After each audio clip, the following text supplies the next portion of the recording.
what is relation and function, and how to identify the domain and range of a function. Watch this video for you to learn this concept.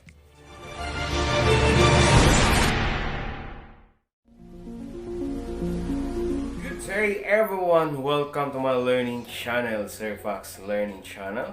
Today we will learn mathematics for grade 8 with Ma'am Arlene. Tara, samahan niyo po akong panoorin ang video ito.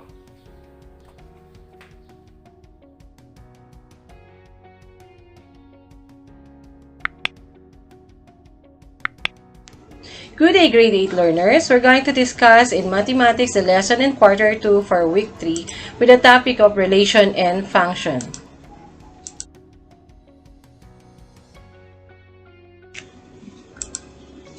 At the end of the lesson, the learners are expected to A. Illustrate a relation and a function, B. Identify the domain and the range, and C. Verify if a given relation is a function. You learned that the standard form of the equation of the line is ax plus by equals c. To graph the line, you need to find ordered pairs, which is x, y, that will satisfy the equation. X, y is the coordinate, which x is the first element, which is called abscissa, and y is the second element, which is called as the ordinate.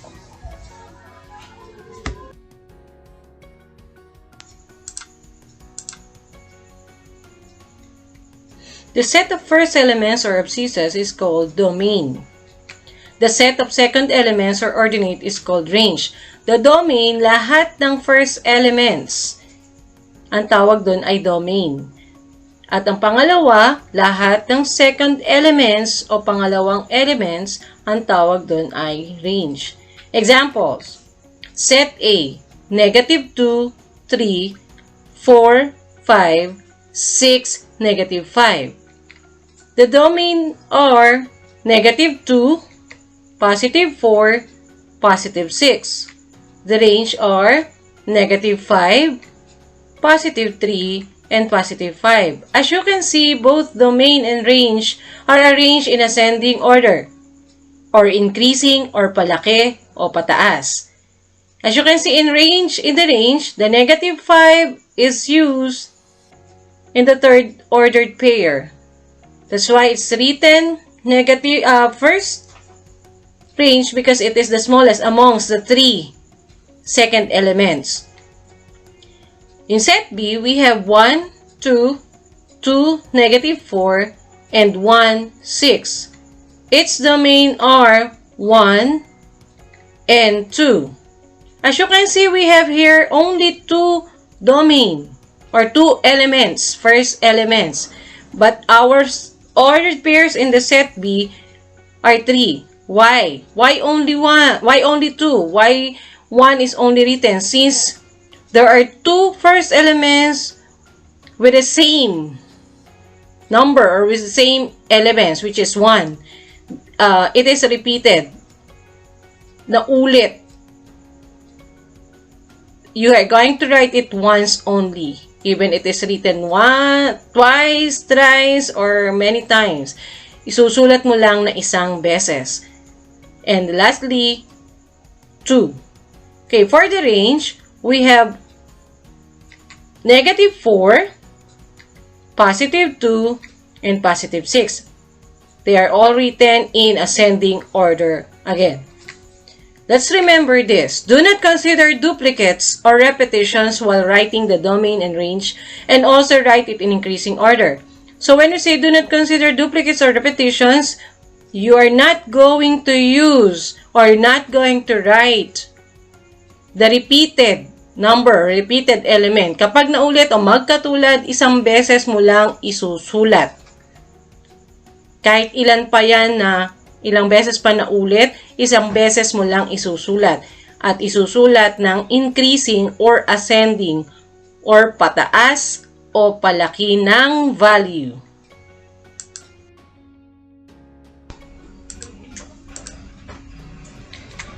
Now, what is a relation?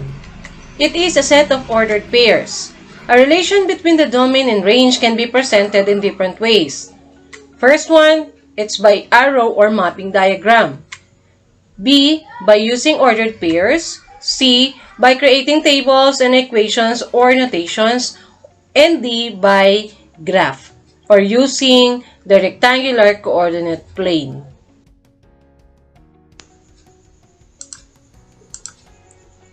Let us now represent a relation in different ways. Let's start with an arrow or mapping diagram.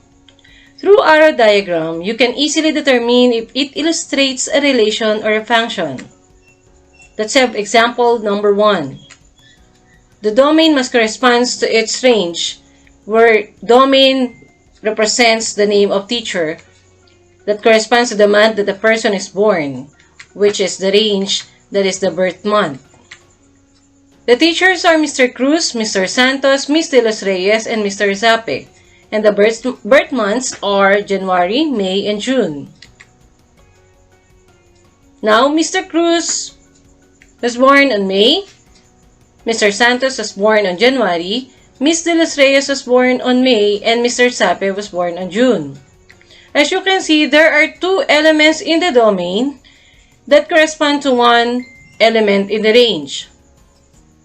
The teachers who were born on the same month are Mr. Cruz and Ms. De Los Reyes. As you can see, they are both pointing to May, which means both of them, pareha sila ay pinanganak ng May. This correspondence is many to one. That's why this is a function. Let us proceed to the second example. The domain, which represented by name of the student, corresponds to the student's age, which is the range. Who are the students? Jane, Joy, and James. The ages are 15, 16, and 17. Jane is 15 years old, Joy is 16 years old, and James is 17. Every element in the domain is paired to only one element in the range, which means no one among the students have the same age.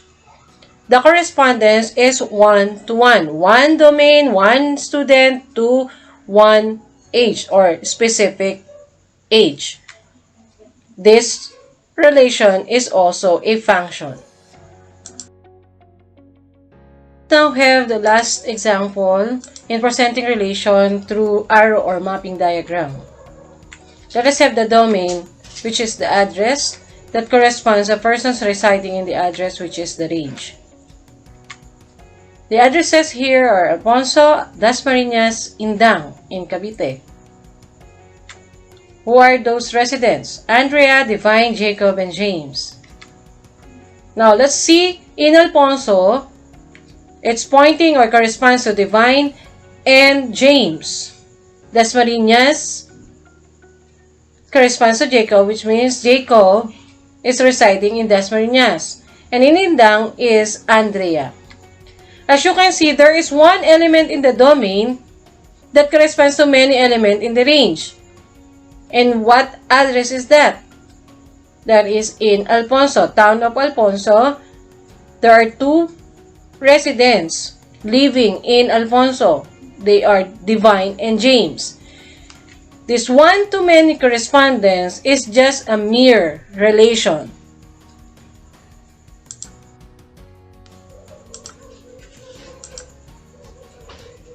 Let us now have the second presentation or illustration of relation, which is by using the ordered pairs. This is a set of X and Y pair. X is always the first element or the domain, and the Y is the second element or range. Example, let the domain be set of numbers, which are 1, 2, 3, 4, and 5. Let us make set of ordered pairs that will satisfy A, or set A, where range is twice the domain. We're going to use this domain 1, 2, 3, 4, 5, and let us use this condition that the range is twice the domain. Okay, let's proceed. The set A. When we say twice the range, or Y, or second element, is twice the domain. Twice means 2 times. Okay? Or multiply it by 2. So, first element is 1 times 2 or twice 1 is 2. So, therefore, 1, 2. How about the second one? 2. Twice 2 is 4. That's why 2, 4. Then 3. 3, 6. Or 3 times 2 is 6.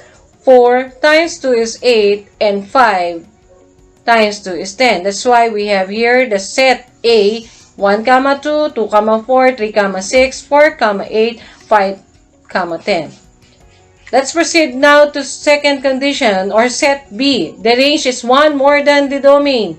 When we say 1 more than the domain, you're going to add 1 to each first element. Add 1 to each first elements.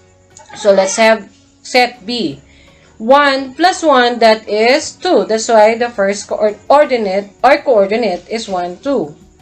Second ordered pair. 2 plus 1 is 3. So that's why 2, 3.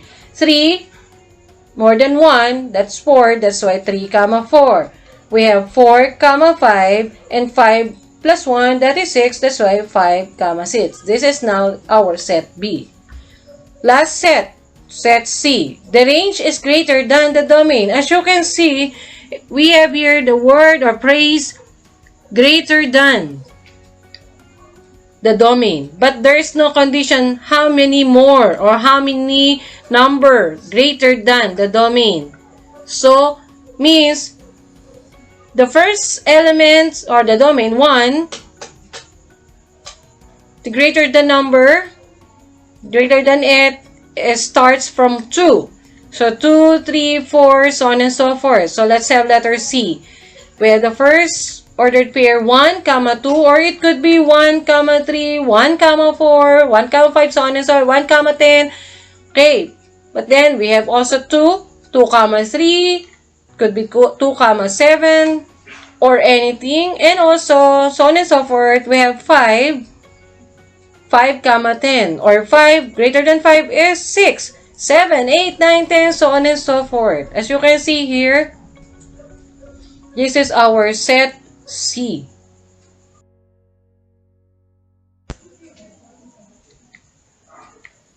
Okay, we have here set A, set B, set C. Now, let's observe each set. We can say that set A and set B are both functions because they are one-to-one correspondence.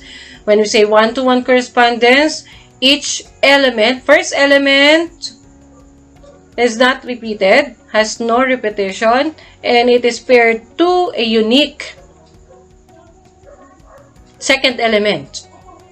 But in C, this is just a relation because it's many to many. Many first elements paired to many second element. The range is a dependent variable. When we say dependent variable, its value depends on the value of the domain.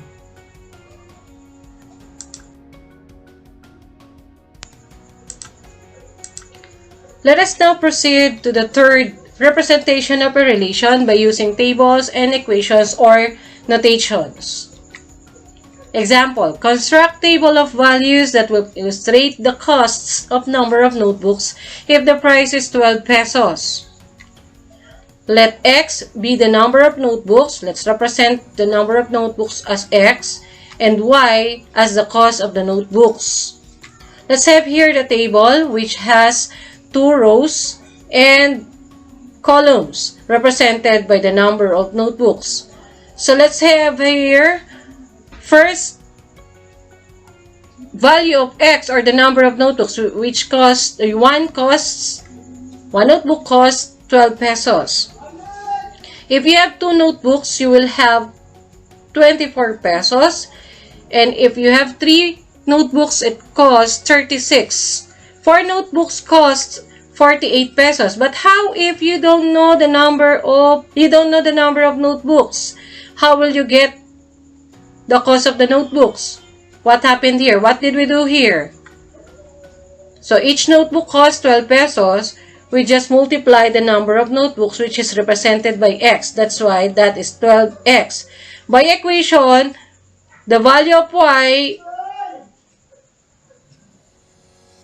depends to the value of x. So we have here y is equal to 12x, which means that 12 is the price of each notebook, or one notebook. X is the number of notebooks. So for unknown number of notebooks, that is our equation. Y equals 12x. Based on our table, the total cost is dependent to the number of notebooks, which means nakuha natin yung cost, yung amount ng notebooks, depende sa bilang ng notebooks. The dependent variable is y, and the independent variable is x, which means y depends to the value of x. As you can get the total cost of the notebook, you can get the total cost of the notebook y, which is represented by y, if you supply the number of notebooks. If you know the number of notebooks, it's easy for you to find the total cost of the notebook.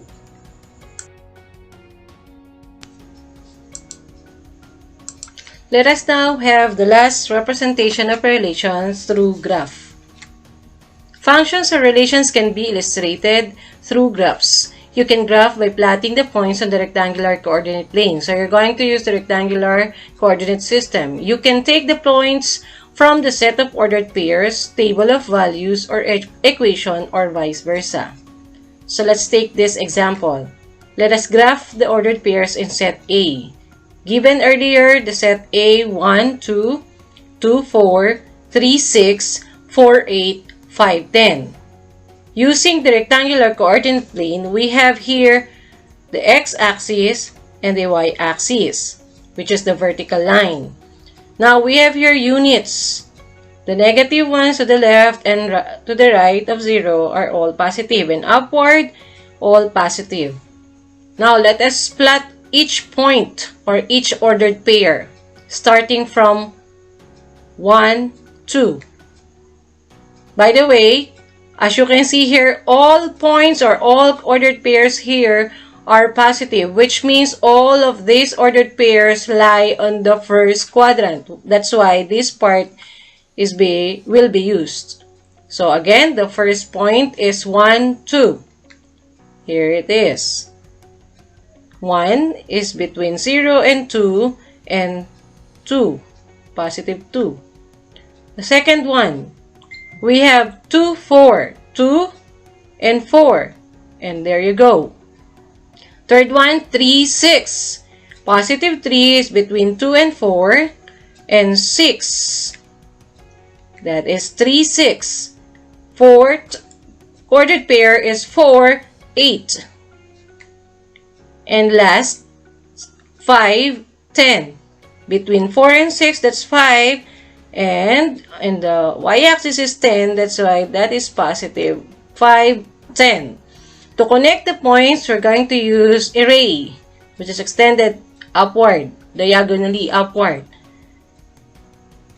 Okay, similarly, you can derive the set of ordered pairs, table of values, and the equation from the graph. So even if you only have this graph, you can have the set of ordered pairs. You can see by the given points. Also, you can make table of values and the equation. So like this.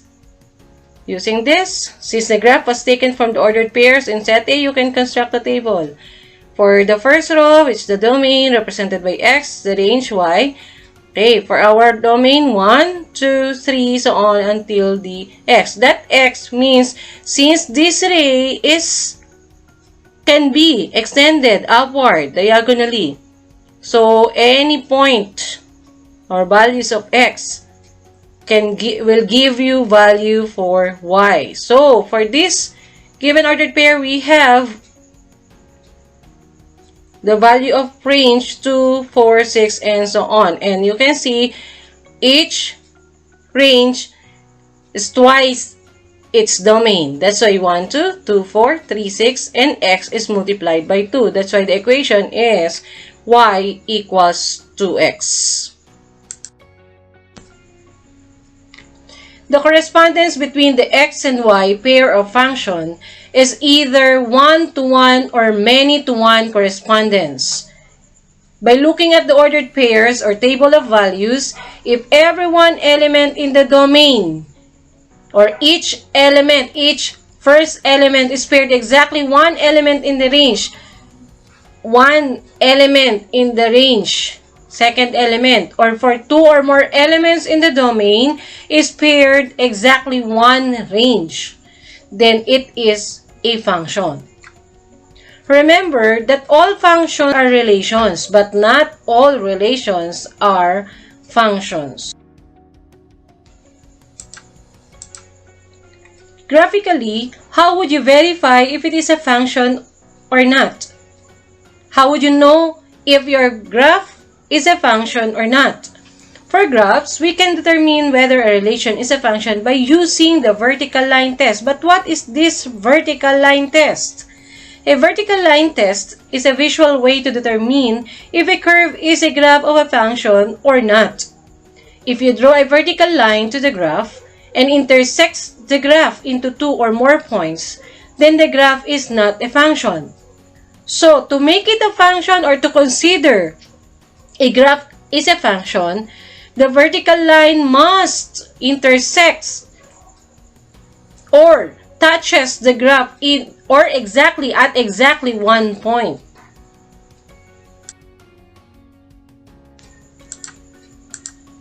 So let us verify the graph using vertical line test, using the different examples. Okay, let's have this first figure. We have this graph, the vertical line, and the point of intersection. This graph is a function because there is only one point of intersection between the graph and the vertical line. Okay, second example, second figure. Here's the graph, here's the vertical line, and here are the points of intersection. The vertical line intersects the graph